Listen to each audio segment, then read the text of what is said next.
आज की क्लास के अंदर अपन देखते हैं हर एग्जाम के अंदर पूछे जाने वाले इंपॉर्टेंट जो क्वेश्चन आंसर हैं उनको कुछ क्वेश्चनों को अपन सोल्व करते हैं कि जो हर एग्जाम के अंदर साइंस से क्वेश्चन पूछे जाते हैं।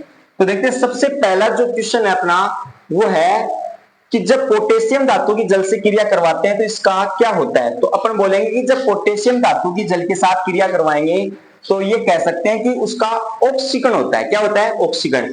क्योंकि जब पोटेशियम धातु जल के साथ क्रिया करता है तो जल का अणु इसके साथ जुड़ता है। किसका अणु? जल का अणु इसके साथ जुड़ता है और वो ऑक्सीजन का योग करती है तो उसका क्या होता है? ऑक्सीकरण। क्या होता है? उसका ऑक्सीकरण होता है। दूसरा क्वेश्चन अपन देखें कि श्याम श्वेत फोटोग्राफी में किस यौगिक का प्रयोग होता है। तो श्याम श्वेत फोटोग्राफी है उसके अंदर AgBr का उपयोग होता है। किसका होता है? AgBr का। क्योंकि Ag प्लस Br की सूर्य के प्रकाश में जब क्रिया करवाई जाती है तो AgBr बनता है। तो उसमें श्याम श्वेत फोटोग्राफी के अंदर AgBr का उपयोग किया जाता है। अगले क्वेश्चन की अपन बात करें कि निम्न में से किस में संचरण नहीं होता। तो बोलेंगे कि लोहा, क्रोमियम, तांबा, चांदी। आप फटाफट आंसर बताइए इसका कि कौन सा आंसर आएगा। कि लोहे में जंग लगता है, तांबा में जंग लगता है, चांदी में जंग लगता है, लेकिन क्रोमियम एक ऐसी धातु है जिसके अंदर जंग नहीं लगता। तो क्रोमियम इसका आंसर हो जाएगा। अगले क्वेश्चन की बात करें कि AgNO3 के विलयन में NaCl का विलयन मिलाने पर किस पदार्थ का श्वेत अवक्षेप बनता है।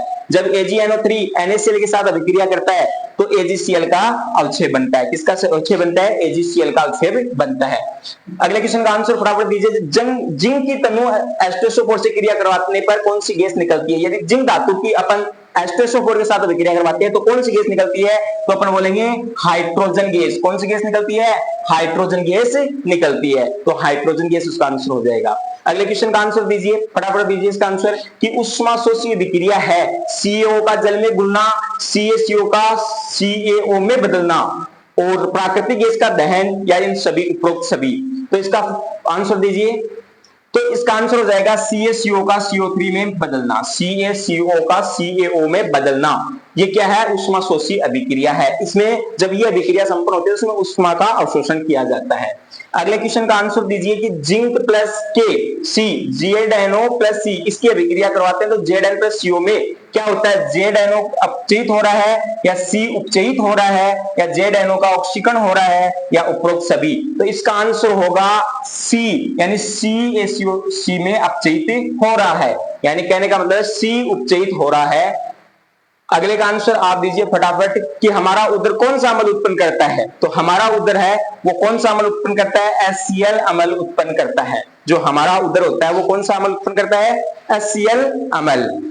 अगले क्वेश्चन का आंसर दीजिए, बताओ दांत साफ करने के लिए प्रयुक्त टूथपेस्ट की प्रकृति किस प्रकार की होती है। तो दांत साफ करने के लिए जो प्रकृति होती है वो किस प्रकार की होती है? क्षारीय प्रकृति होती है। किस प्रकार की प्रकृति होती है? क्षारीय प्रकृति का होता है। अगला क्वेश्चन अपन देखते हैं कि निम्न पीने के पानी को जीवाणु से मुक्त कराने के लिए निम्न में से किसका उपयोग किया जाता है। अपने पास बेकिंग सोडा है, व्यंजक चूर्ण है, धोने का सोडा है या उपरोक्त सभी में कोई नहीं। यानी उपरोक्त में से कोई नहीं। तो जो पीने के पानी को जीवाणु से मुक्त कराने के लिए अपन विरंजक चूर्ण का उपयोग करते हैं। किसका उपयोग करते हैं? विरंजक चूर्ण का उपयोग किया जाता है। तो इसका आंसर क्या हो जाएगा? विरंजक चूर्ण इसका आंसर हो जाएगा।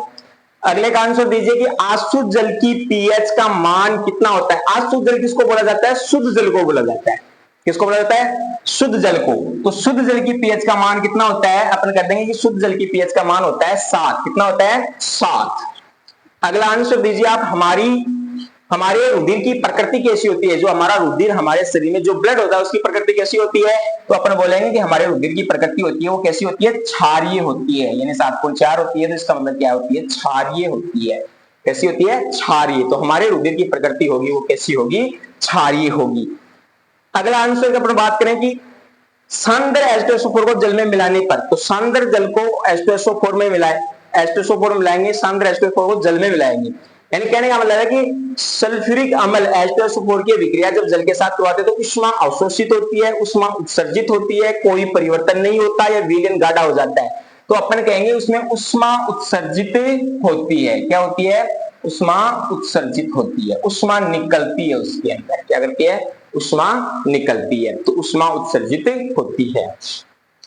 अगला आंसर अपन बात करें कि बेकिंग सोडा को गर्म करने पर बना यौगिक है। जब बेकिंग सोडा को अपन गर्म करते हैं तो बेकिंग सोडा को गर्म करने पर कौन सा यौगिक का निर्माण होता है? तो सोडियम कार्बोनेट। किसका निर्माण होता है? सोडियम कार्बोनेट का निर्माण होता है, सोडियम कार्बोनेट। तो बेकिंग सोडा को जब गर्म करने पर कौन सा यौगिक बनता है? तो Na2CO3 बनता है, यानी सोडियम कार्बोनेट का निर्माण होता है। इस क्वेश्चन का आंसर दीजिए फटाफट कि तनु सल्फ्यूरिक अम्ल की क्रिया निम्न में से किसके साथ कराने पर हाइड्रोजन गैस निकलती है? तो जब जिंक के साथ SO4 की H2SO4 की विक्रिया कराओगे, मैग्नीशियम के साथ कराओगे, आयरन के साथ कराओगे, तो कहने का मतलब है कि इन तीनों के साथ ही कौन सी गैस निकलती है? Hydrogen gas. तो इसका आंसर हो जाएगा उपरोक्त सभी, यानी इसका आंसर ये भी है, ये भी है और ये भी है, तीनों इसके आंसर हो जाएंगे। अगले का आंसर दीजिए कि पित्तल एक मिश्र धातु है, किससे बनती है? तांबा प्लस टिन से, जिंक प्लस टिन से, तांबा और जिंक से, या तांबा एल्यूमिनियम से। तो जो पित्तल एक धातु होती है, मिश्र धातु होती है, जो पित्तल मिलकर बनी होती है तांबा और जिंक से मिलकर बनी होती है। किससे मिलकर बनी होती है? तांबा और जिंक से। तो अपनी धातु हो जाएगी तांबा और जिंक से। अगला क्वेश्चन अपने पास है कि सांद्र H2SO4 को जल में मिलाने पर, ये अपना हो गया क्वेश्चन। अगले क्वेश्चन की बात करते हैं अपन कि सल्फाइड X से धातु के निष्कर्षण के लिए किस विधि का उपयोग किया जाता है?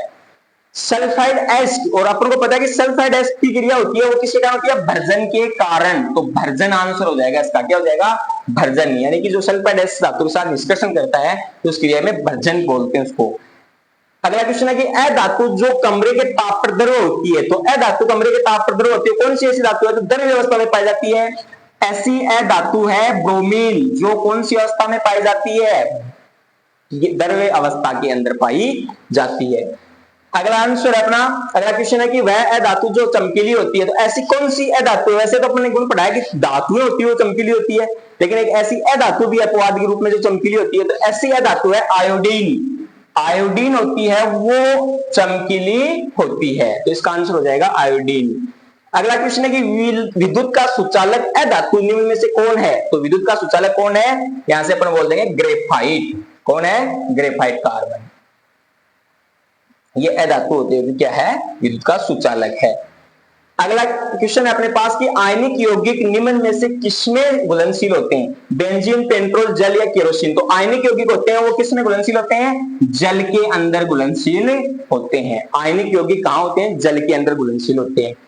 अगला क्वेश्चन है अपना कि विद्युत तारों की वेल्डिंग के लिए किस मिश्र धातु का उपयोग किया जाता है? तो विद्युत तारों की जो वेल्डिंग करते हैं ना, तो वेल्डिंग के लिए सोल्डर का उपयोग किया जाता है। किसका उपयोग किया जाता है? सोल्डर का। तो इसका आंसर हो जाएगा सोल्डर का। तो अपन ने ये कुछ इंपॉर्टेंट क्वेश्चन देखे हैं। ऐसे क्वेश्चन देखने के लिए जुड़े रहिए हमारे साथ।